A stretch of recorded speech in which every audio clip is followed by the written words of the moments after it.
Sosok aktor peran Kevin Hillers belakangan ini tengah menuai sorotan publik atas perseteruannya dengan sang mantan kekasih, Dr. Siska Khair.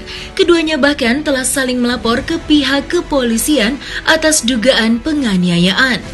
Namun beberapa hari kemarin, pemeran Angga dalam drama seri Ikatan Cinta itu nampak menyambangi Polda Metro Jaya guna membuat laporan atas dugaan illegal access. Kevin mengaku persoalan ini bermula dari hilangnya handphone miliknya di sebuah klinik kecantikan. Kemudian, ia pun mulai mencurigai adanya peretasan di salah satu akun sosial medianya.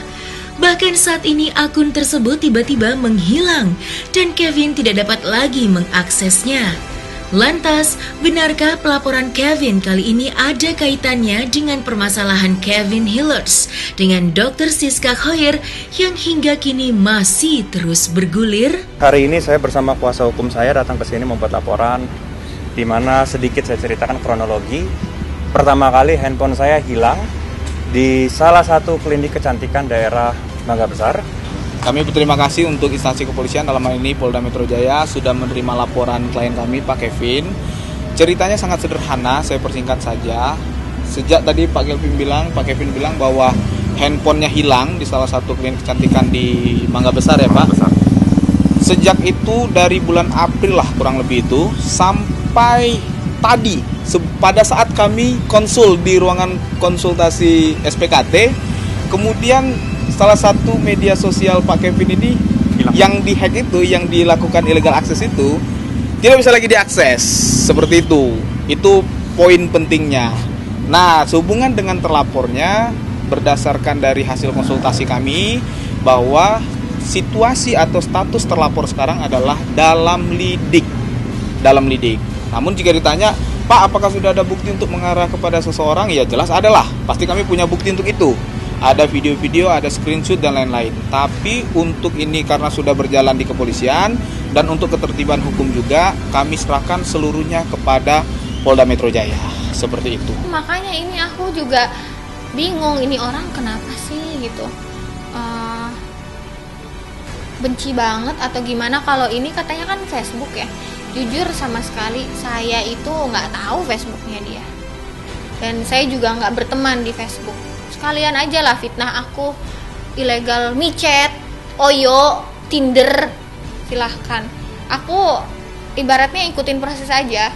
Itu yang pasti kalau untuk ini fitnah. Dia pernah ngeliatin akhir-akhir aja dari HP-nya dia langsung. Dari HP dia langsung. Nggak pernah memberikan password? Nggak pernah. Nggak pernah ngasih password ini itu, saya nggak tahu passwordnya sama sekali. Dulu sih sempet dia mau ngasih, tapi dengan beberapa pertimbangan nggak jadi. Itu jadi dia nggak pernah ngasihin passwordnya sama sekali ke aku. Aku ngelihat langsung dari HP-nya dia. Aku nggak tahu, saya nggak pernah ada share apapun. Gitu loh. Sebenarnya kan kalau dari hukum illegal access itu saya mengakses kemudian mempublikasikan sesuatu yang berasal dari hasil akses itu. Saya tidak mengakses, tidak mempublikasikan juga. Gitu loh. Aku juga sebenarnya nanggepinnya males, ini buang-buang waktu jujur, karena kan saya orang bisnis, time is money. Gitu loh. Ya, sebelum adanya laporan tentang kasus illegal access, Kevin Hillers sempat melaporkan Dr. Siska Khair ke polisi atas dugaan kasus penganiayaan. Tidak terima akan hal tersebut, Dr. Siska pun melaporkan balik Kevin dengan dugaan kasus yang sama. Keduanya merasa sama-sama menjadi korban atas sebuah dugaan tindakan penganiayaan dalam sebuah pertikaian beberapa waktu lalu. Tidak mau tinggal diam, Dr. Siska pun mengaku masih akan mengusut tuntas terkait segala permasalahannya dengan sang mantan kekasihnya itu. Dalam persoalan lainnya, yang salah satunya terkait pengembalian honor sebagai brand ambassador. Lantas seperti apakah langkah hukum yang selanjutnya akan diambil oleh Dr. Siska? Dia melaporkan 10 Juni, saya sedang ada di Afrika.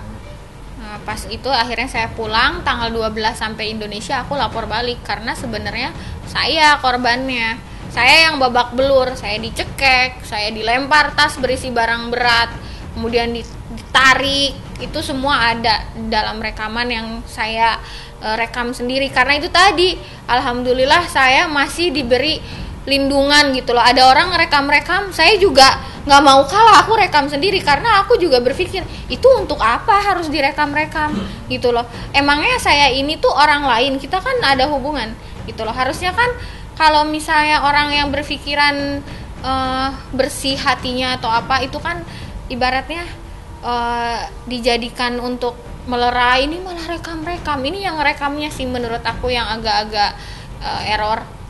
Ya yang melaporkan aku aja saya laporkan. Atas berarti apa tuh? Ya penganiayaan gitu loh, penganiayaan. Mungkin ya selanjutnya mungkin akan berkembang karena kan ada beberapa tagihan yang harus dibayar dan ada kontrak brand ambassador yang one prestasi gitu. Jadi di situ sih harus dikembalikan kan honorariumnya 100% karena ada pasal yang dilanggar dan tidak memenuhi kewajiban sebagaimana mestinya gitu.